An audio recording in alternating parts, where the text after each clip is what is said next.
In this video I am going to show you how to use the bottleneck finder in FMBench Analyzer to find the most efficient way to optimize your solution.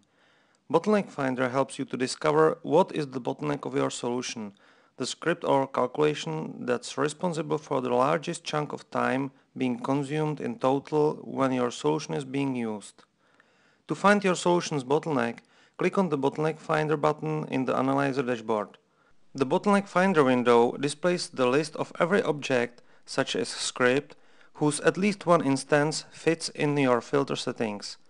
For each object you can see how many times it has been executed, an average execution time of a single instance, and the time consumed by all instances in total.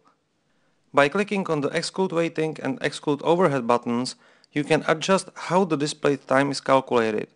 Waiting time is the time your solution spent by waiting for users' interaction.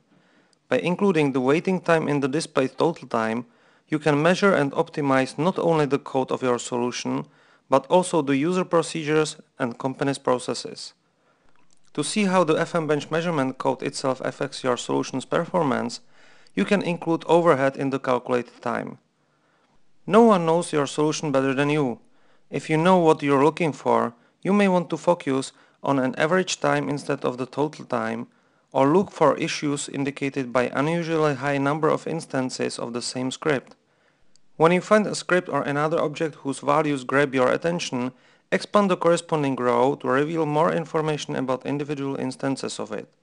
You may discover that some instances take a long time to execute, while others execute really quickly. That's when you start finding out how you might be able to optimize your script. Use the SBR button to go directly to the session browser and find out in detail what was happening in the selected instance. For a better overview of how each object's time consumption compares to the total processing time consumed by the whole solution, Bottleneck Finder lets you select a few objects and see the comparison in the bottom panel. You can select individual objects using the checkboxes at the beginning of each row, or use the Select Top 5 button to select 5 objects with the largest total time value. When you have found the bottleneck, it's now your turn to optimize it and see how it affects the overall performance of your solution.